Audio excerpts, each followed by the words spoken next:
All right, guys. So I had a person ask me, which it's happened a number of times, but I had a person ask me, "How are you happy all the time?" Right? Which will be funny to some of you, especially you guys who are my close friends and family, because you guys know that not only have I had to deal with depression in my life for most of my life, but I've also had like suicidal episodes that thankfully did not work out. And to me, one, that's a sign of growth, but two, I just wanted to talk about, because I was kind of stuck in my tracks. I didn't know how to answer that question that she asked me, which was, how are you happy all the time? And I think it really, to me, boils down to one core thing. First of all, I got help with the big things, right? I went to therapy and did a lot of work to get mentally over the big things that were bothering me, right? Some things that were misaligned from how I thought life should be compared to how I perceived life. I could not get over those humps. It's kind of like a knot that you can't untie by yourself.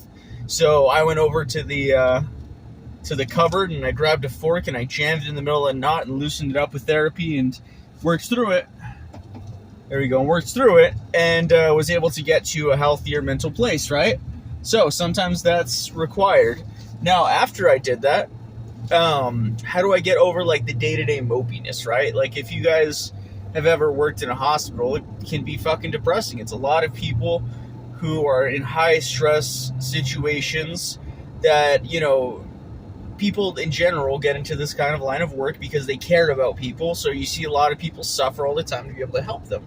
So you have a lot of people who are facing a lot of potential sad situations and stressful situations in a day in a windowless box, like that, not at all conducive to good mental health. You're literally in a windowless box. Like we jokingly call our unit the cell, because you're just fucking there, right? It could be sunny outside, it could be snowy, it doesn't matter. I'm in my dimly lit box doing my job, right? So it made me realize something, that when I was sad and when I was down, I won't say depressed because there's a difference between being sad and kind of having a bad day and feeling mopey versus actual depression. But how do I avoid the mopiness? And even more than that, how do I stay like happy and excited a lot of the time now? Like I would say most of the time now. I'm actually known at work for being a very happy, outgoing guy. And the way that I've accomplished that is, first off, I don't there was a quote that I heard recently, which was, what is happiness? It's your current state subtracting all of your expectations, right? And that's super, super fucking true. I've had a lot of times when I'm at work and I start to feel like sad and mopey because I'm like, oh, I'm working harder than this person, or this isn't fair, or this situation is bad, or whatever it may be, and then I just take a step back. What did I think was going to happen? I'm at work. I'm here to work and I'm working, and now I'm going to let that ruin my day? Like, that's kind of a ridiculous thing, right? So I just consciously think, okay, I'm upset because my expectation and the reality of the situation are not meeting up. Why is that, and how can I fix that?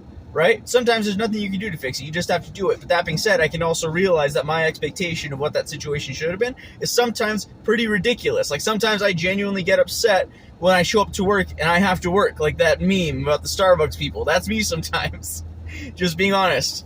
And then secondly is, I do not let my mind go to the point of hypothetical situations. Right? I have had my entire day ruined, completely ruined, by making up hypothetical situations in my mind and letting that spin out of control. Like if I have to work with someone that I fucking hate, like if I have to work with the unit Snatch, I would literally think of scenarios in my head of literally, they say this, then I could say this is a comeback, and they say this, and then I would say this, and then I would win the argument. And you would think that would be like a great mental victory, right? I slam dunked in my mental scenario, everyone gave me a high five, and that person got fired, and they're like, yeah, fuck that person. But no, it would just drag me down. I would finish that mental thought exercise, if you'll even call it that, and I was angry, and my adrenaline was going, and my heart was pumping, and I got all of the negative emotions from that interaction that never actually happened, and none of the positives, right? So I do not let my mind do that, and it took a long time to actually be able to get over that. If I notice my mind starts to come up with a make-believe situation, I stop it. I consciously tell myself, no, I'm not going to do this. I'm going to focus on something else now. And sometimes it takes multiple times. So I'll start thinking about something else and then circle back to that situation. And I will tell myself, no, we do not do that. We focus on the present moment. And guess what? The present moment is usually pretty sweet. Even if you've had a stressful day, or if I'm going through a stressful day, it was hard in the morning and I know that something's coming up that's going to probably be difficult.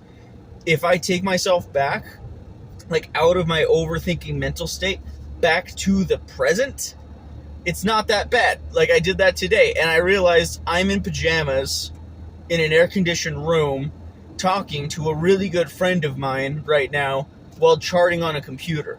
And I'm getting paid more than I ever thought I'd get paid to do it. This is fucking sweet. And you will notice the opposite of that bad mental practice happening. I will be left with so many good emotions. I'll feel grateful. I'll feel happy. I'll feel fulfilled. And all of these good things by taking an objective view, like stopping the negative thought and taking an objective view on my current actual situation. Like I can think, oh, all these terrible things are happening. No, what is actually happening? I'm in scrubs, basically a glorified pajamas in an air-conditioned room, talking to someone who I love and appreciate, right?